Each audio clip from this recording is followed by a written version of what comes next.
من يهده الله فلا مضل له ومن يضلله فلا هادي له ونشهد أن لا إله إلا الله وحده لا شريك له ونشهد أن سيدنا ومولانا وحبيبنا وشفيعنا محمدا عبده ورسوله أرسله إلى الناس كافة بشيرا ونذيرا وداعيا إلى الله بإذنه وسراجا منيرا صلى الله تعالى عليه وعلى آله وصحبه وبارك وسلم تسليما كثيرا كثيرا وبعد فأعوذ بالله من الشيطان الرجيم بسم الله الرحمن الرحيم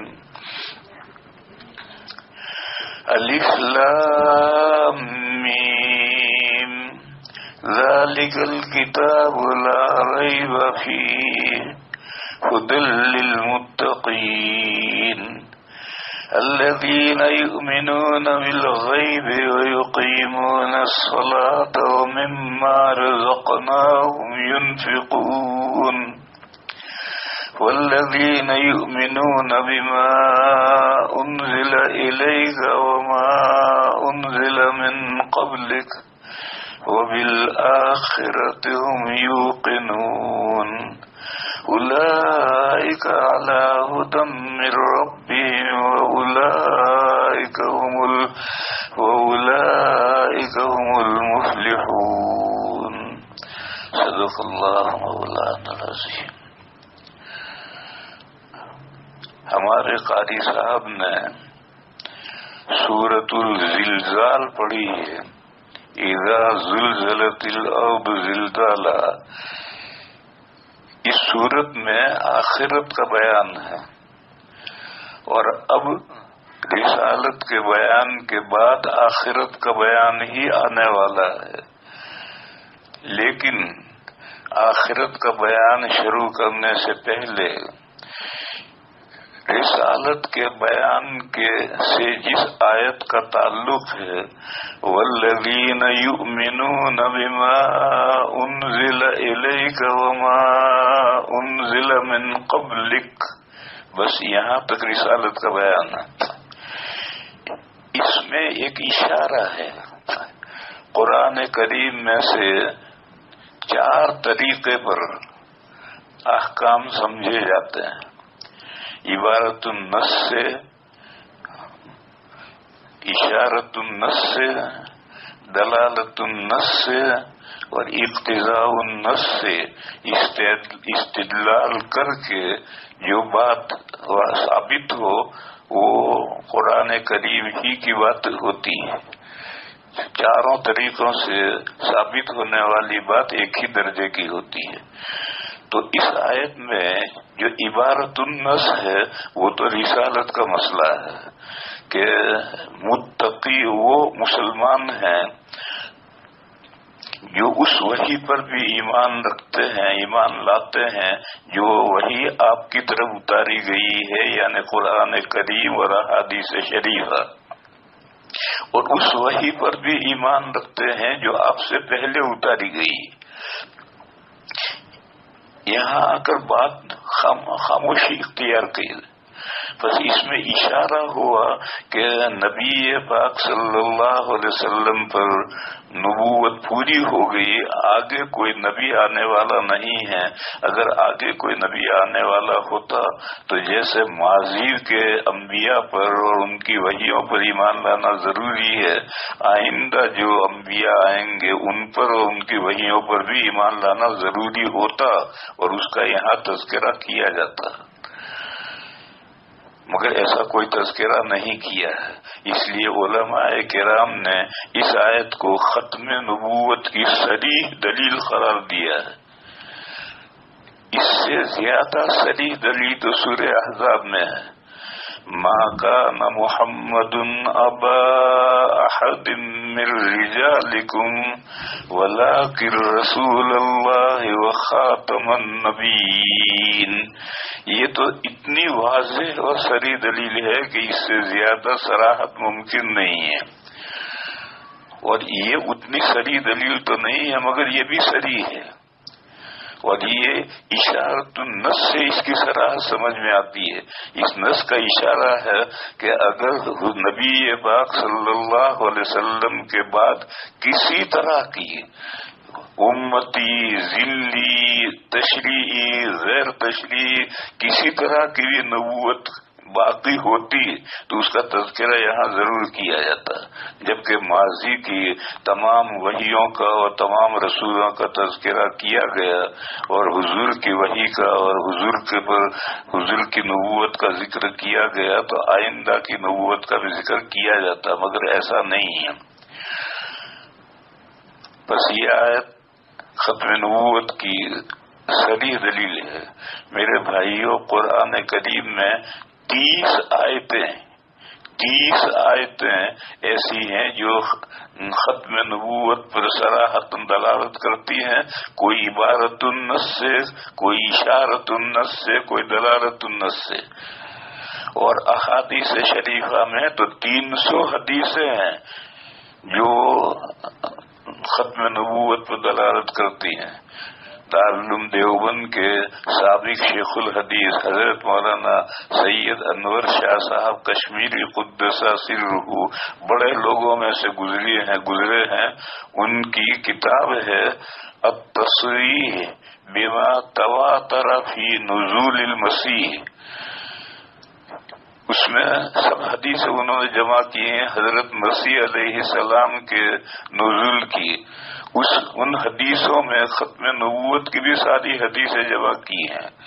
تو 300 حدیثیں ہیں جو ختم نبوت پر دلالت کرتی ہیں اور 30 آیتیں ہیں جو ختم نبوت پر دلالت کرتی ہیں. ان 30 آیتوں میں سے پہلی آیت یہ ہے جس میں اشارہ ہے کہ نبوت حضور پر پوری ہو گئی، آگے نبوت باقی نہیں ہے، ورنہ اس کا تذکرہ یہاں ہوتا. یہاں رک کر کے تفسیر کا ایک قاعدہ سمجھنا چاہیے. وہ یہ ہے کہ قرآن کریم کسی بات کو بیان کرتے کرتے خاموش ہو جائے تو یہ حسر کی دلیل ہوتی ہے.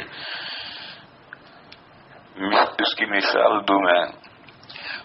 قرآن کریم میں یہ مسئلہ آیا ہے کہ اگر کوئی شخص یتیم لڑکیوں کے ساتھ نکاح کر کے مہر میں انصاف نہ کر سکے تو وہ یتیم لڑکیوں سے نکاح کرے ہی نہ، بلکہ یتیم لڑکیوں کے علاوہ جو عورتیں ہیں جو اس کو پسند ہوں ان میں سے 2 سے نکاح کرے، 3 سے کرے، 4 سے نکاح کرے. اور یہاں کلام ختم ہو گیا. یہ فرمایا فَإِنْ خِفْتُمْ أَلَّا تُقْسِطُوا فِي الْيَتَامَى فَانكِحُوا مَا طَابَ لَكُم مِّنَ النِّسَاءِ مَثْنَىٰ وَثُلَاثَ وَرُبَاعَ. غیر مقلد کہتے ہیں کہ اس میں کوئی کلمہ حصر نہیں ہے کہ 4 ہی عورتیں، ایسا کوئی کلمہ حصر نہیں ہے. وہ سمجھتے نہیں، قرآن کریم کے انداز بیان کو سمجھتے نہیں. قرآن کریم معرض بیان ہے. قرآن جواز بیان کر رہا ہے کہ یتیم لڑکیوں سے اگر تم مہر میں انصاف نہ کر سکو تو نکاح مت کرو.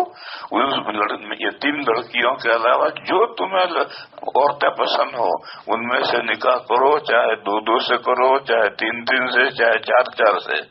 اگر اس سے زائد جائز ہوتی تو اس کا تذکرہ ہوتا یہاں، مگر اس کا تذکرہ نہ کرنا، معرض بیان میں بیان کرتے کرتے خاموش ہو جانا، یہ حسر کی دلیل ہے. جیسے میں طالب علموں میں مثال دیا کرتا ہوں کہ کوئی چیز لڈو تقسیم ہونے کے لیے آئے تو ہم نے ترجمان سے کہا آپ اس میں سے لے لیں، 1 لے لیں، 2 لے لیں، 3 لے لیں. بس خاموش ہو گیا. تو وہ 3 ہی لے سکتا ہے، 4 نہیں لے گا. کیوں؟ اجازت دیتے دیتے جب 3 پر اجازت دینے والا رک گیا تو معلوم ہوا کہ اتنی ہی اجازت ہے. پھر یہ جو حسر ہے یہ حسر صراحتن نہیں ہے، بلکہ یہ حسر کا فلیور ہے. جیسے فروٹی ہے، اس فروٹی میں آم کا رس نہیں ہوتا ہے، آم کا فل فلیور ہوتا ہے. پینے میں ایسا محسوس ہوتا ہے جیسے آم کا جوس پی رہے ہیں، آم کا رس پی رہے ہیں، حالانکہ آم کا رس کچھ نہیں، اس میں پھل کا فلیور ہے. تو ایسی جگہ پر یہ حسرت نہیں، یہ حسرت کا فلیور ہے. اور وہ حسرت کا جو فلیور ہے اس کو سمجھائے گا کون؟ اس کو سمجھائیں گے اللہ کے رسول. ہم مجتہدین شاید اس کو نہ سمجھ سکیں، اللہ کے رسول اسے سمجھاتے ہیں. حدیثوں میں ایک واقعہ ہے ریلان کا. وہ مسلمان ہوئے تو ان کے نکاح میں 10 بیویاں تھیں. تو نبی پاک صلی اللہ علیہ وسلم نے فرمایا کہ ان میں سے 4 اپنے نکاح میں روک لو، باقی 6 کو الگ کر دو. چنانچہ انہوں نے الگ کر دیا. ایک دوسرا واقعہ ہے، اس واقعے میں ایک شخص کے نکاح میں 5 بیویاں تھی. پھر وہ مسلمان ہوئے تو حضور نے ان کو کہا کہ ایک کو الگ کر دو، کوئی بھی 5 میں سے ایک کو الگ کر لو، 4 کو رکھ لو. یہ جو نبی پاک صلی اللہ علیہ وسلم نے 2 صحابہ کو حکم دیا ہے وہ اسی آیت کے پیش نظر ہے. اس آیت کریمہ میں حسر ہے کہ 4 ہی بیویاں ہو سکتی ہیں.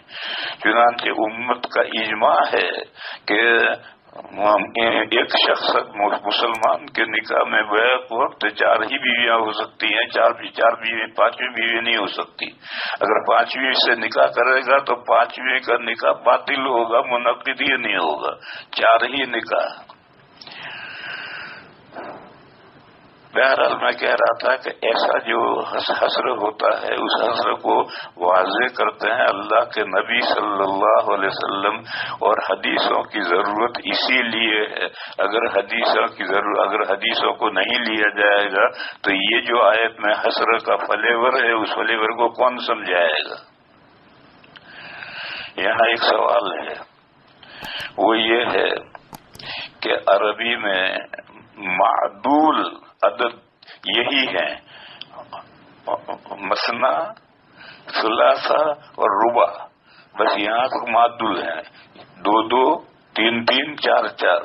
پھر اس کے بعد معدول ہے ہی نہیں.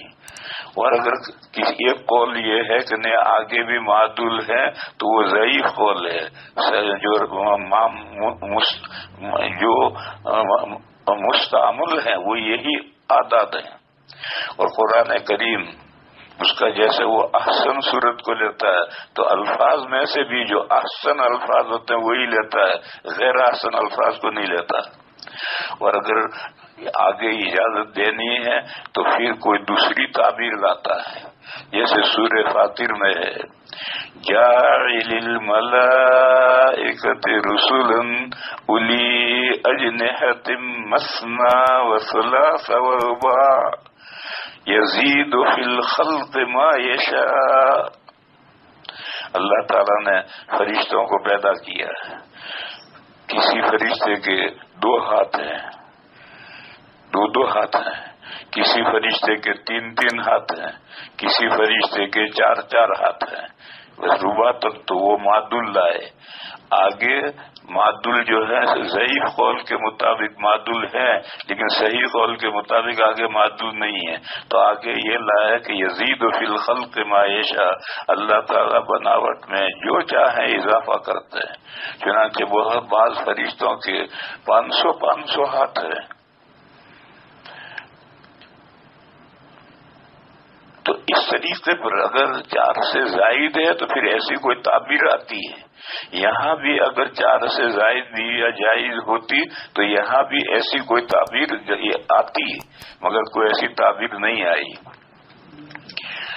بہرحال میں کہہ رہا تھا کہ اشارت النص سے عبارت النص تو نام ہے اس غرض کا، اس مقصد کا جس مقصد کے لیے کلام چلایا گیا ہے.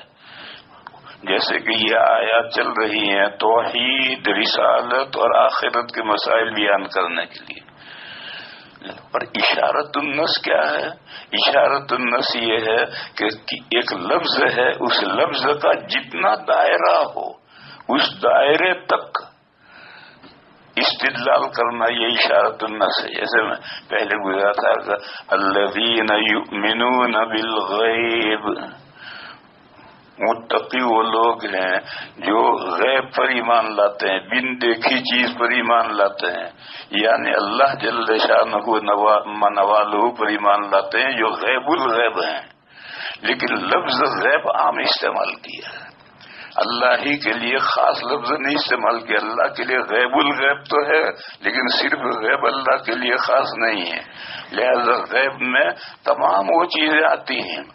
دوسری دنیا یہ بھی غیب ہے، جنت جہنم وغیرہ سب غیب ہیں، ہم نہیں جانتے. جتنی باتیں ہیں دوسری دنیا کی ہمارے نبی پاک صلی اللہ علیہ وسلم نے احادیث شریفہ میں بتلا دی اور ہم نے جان لی، وہ اب ہمارے غیب نہیں رہی. اسی طرح سے ماضی بعید تک کے واقعات، انبیاء آدم علیہ السلام تک، اس سے بھی پہلے جنات، اس سے پہلے ملائکہ، اس سے پہلے کائنات، آسمان و زمین کیسے پیدا ہوئے، یہ سب ہمارے لیے غیب ہیں. ان میں سے جتنی باتیں حضور نے ہمیں بتلا دی وہ ہم نے جان لی، وہ ہمارے لیے غیب نہیں رہی. باقی وہ جو حضور نے نہیں بتلائی وہ سب غیب ہیں ہمارے لیے. اسی طرح سے مستقبل بعید کی جتنی باتیں ہیں، قیامت سے پہلے پہ کیا کیا ہونا ہے، اس سلسلے میں جتنی موٹی موٹی باتیں نبی پاک صلی اللہ علیہ وسلم نے ہمیں بتا دی وہ ہمارے لیے غیب نہیں رہی. لیکن اس کے علاوہ بے شمار باتیں ہیں جو حضور نے بیان نہیں کی ہیں، وہ سب ہمارے لیے غیب ہیں. وہ سب پر ایمان لانا ضروری ہے، تمام غیوب پر ایمان لانا ضروری ہے. اس کائنات کی ماضی بعید کی باتیں، اس کائنات کی مستقبل بعید کی باتیں، اور دوسری دنیا کمپلیٹلی دوسری دنیا، اس کی وہ باتیں جو حضور نے بیان نہیں کی، وہ سب غیب ہیں.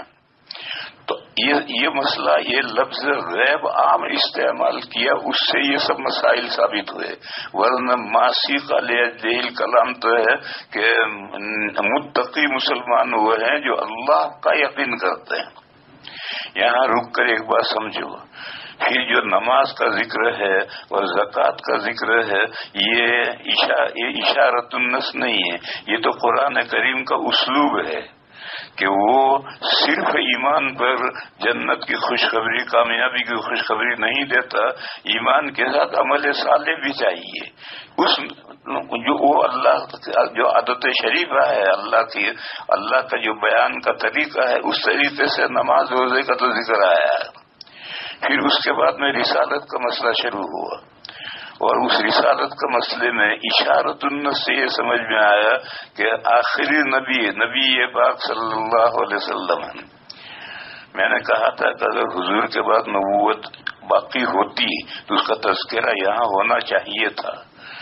جیسے سورہ آل عمران کے درمیان میں تیسرا پارہ جہاں ختم ہوتا ہے، وہاں جو رکوع شروع ہوتا ہے، اس رکوع پر ایک آیت ہے وَإِذْ أَخَذَ اللَّهُ مِيثَاقَ النَّبِيِّينَ لَمَا آتَيْتُكُم مِّن كِتَابٍ وَحِكْمَةٍ ثُمَّ جَاءَكُمْ رَسُولٌ مُصَدِّقٌ لِّمَا مَعَكُمْ لَتُؤْمِنُنَّ بِهِ وَلَتُنذِرُنَّهُ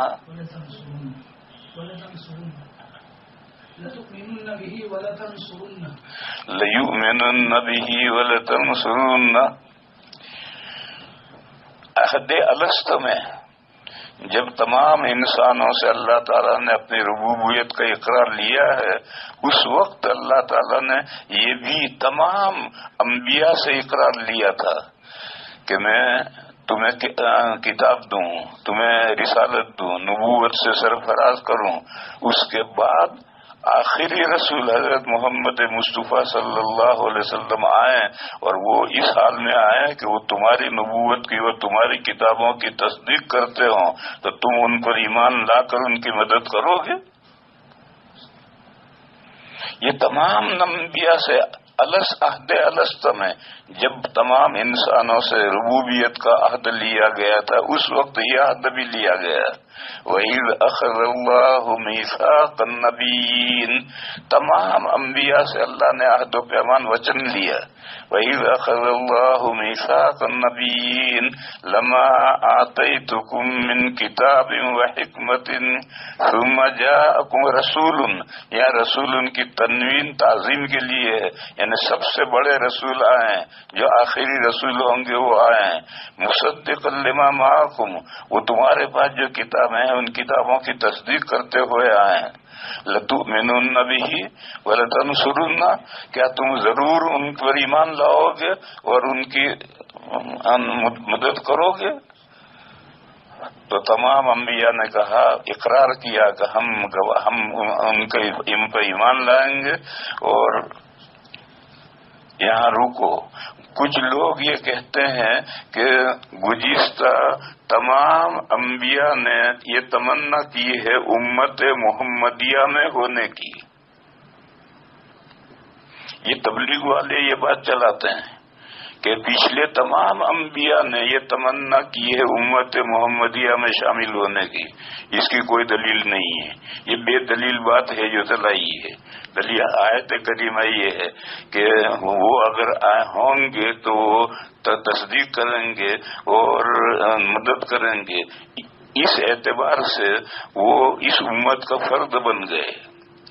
لیکن یہ کہ انہوں نے تمنا کی کہ اللہ ہمیں نبی نہ بنا، ہمیں کتاب عنایت نہ فرما، ہمیں آخری نبی کا امتی بنا، ایسی کوئی صریح روایت حدیث یا ایسا کچھ نہیں ہے. آیت کریمہ یہی ہے کہ اگر تمہارے زمانے میں اگر ایسے نبی آ جائیں تو تم ان پر ایمان لاؤ گے، ان کی مدد کرو گے.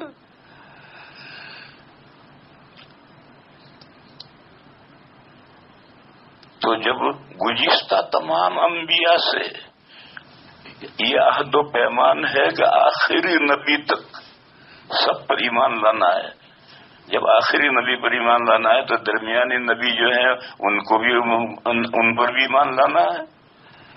بس اسی طریقے سے اگر حضور پاک صلی اللہ علیہ وسلم کے بعد اگر نبوت کا فیضان باقی ہوتا، جاری ہوتا، قادیانی جو بوگس نبوت کو مانتے ہیں، مرزا غلام احمد قادیانی نبوت کو مانتے ہیں، وہ جاہل مسلمانوں کو، بے خبر مسلمانوں کو یہ کہتے ہیں کہ نبوت رحمت ہے یا زحمت ہے. کون مسلمان کہے گا کہ زحمت ہے؟ ہر مسلمان کہے گا بھی رحمت ہے. اور خدا نہ خاصا کوئی کہے تو پھر فوراً وہ آیت پڑھیں گے وَمَا أَرْسَلْنَاكَ إِلَّا رَحْمَةً لِّلْعَالَمِينَ. تو اب تو جگ مار کے یہ کہنا پڑے گا کہ نبوت رحمت ہے.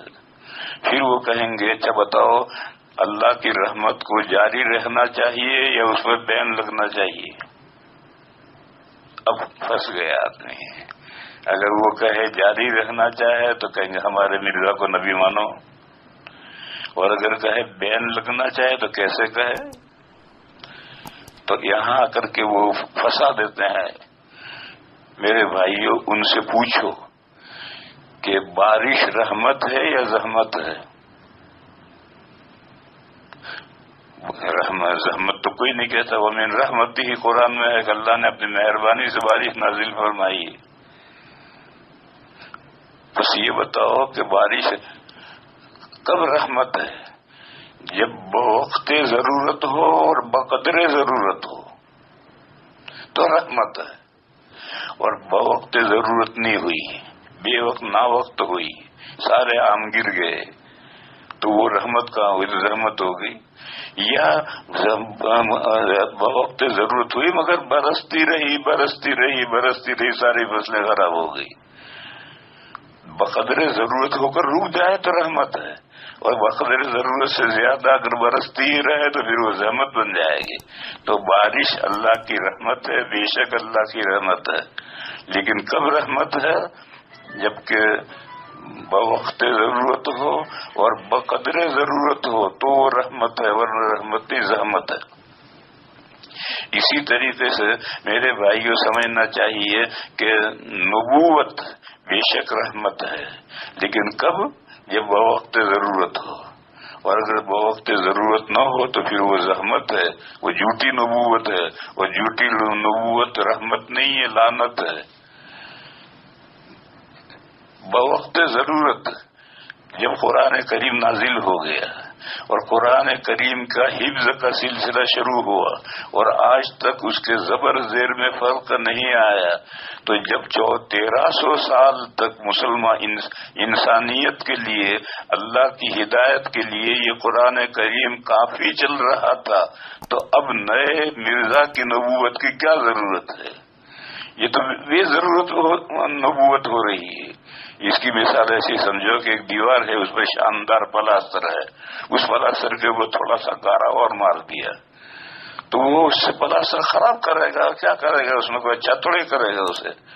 لہذا یہ ان کا دھوکہ دینا جو ہے کہ نبوت رحمت ہے، اس کو جاری رہنا چاہیے، جاری کب رہنا چاہیے؟ جب ضرورت ہو۔ جیسے اور مثال لو، ایک آدمی پتلا دبلا ہے، ماچس کی تلی جیسا، یہ بھی بیماری ہے۔ ایسا پتلا دبلا بہت زیادہ ہونا یہ بھی بیماری ہے۔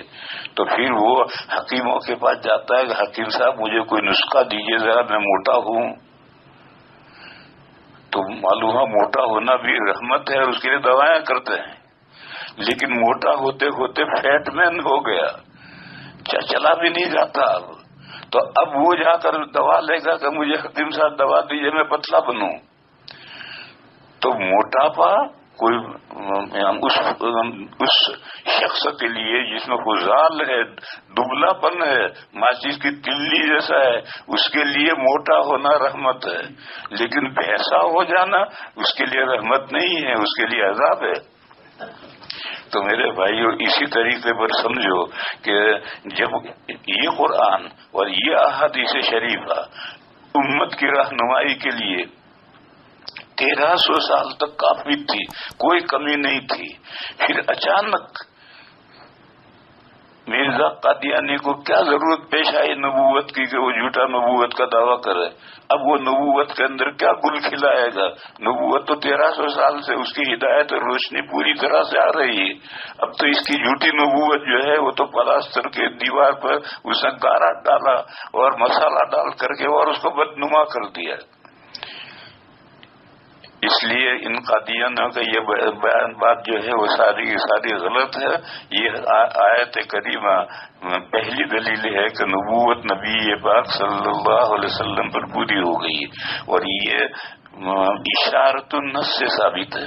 جیسے بیؤمنون بالغیب میں اشارت النص سے تمام غیوب پر ایمان لانا ثابت ہے، اسی طریقے پر یہ بھی اسی طرح سے جو نکاح کی اجازت دی ہے وہ 4 پر جا کر رک گئے ہیں، تو یہ 4 پر رک جانا یہ حسرت کی دلیل ہے، اور حدیثیں اس کی شرح ہیں، حدیثیں اس کی وضاحت کر رہی ہیں۔ حضور نے نکاح جو 4 سے زیادہ نکاح جن کے تھے مسلمان ہونے کے بعد عورتوں کو الگ کروایا ہے۔ اسی طریقے پر یہاں بھی حسرت کا فلیور ہے، حسرت صراحتن نہیں، اس کی خوشبو ہے، حسرت کی خوشبو ہے کہ نبوت بس آخری نبوت حضور کی، جو لوگ ایمان لاتے ہیں اس وحی پر جو آپ کی طرف اتاری گئی اور اس وحی پر جو آپ سے پہلے اتاری گئی، وہی متقی مسلمان ہیں۔ وآخر دعوانا الحمدللہ رب العالمین۔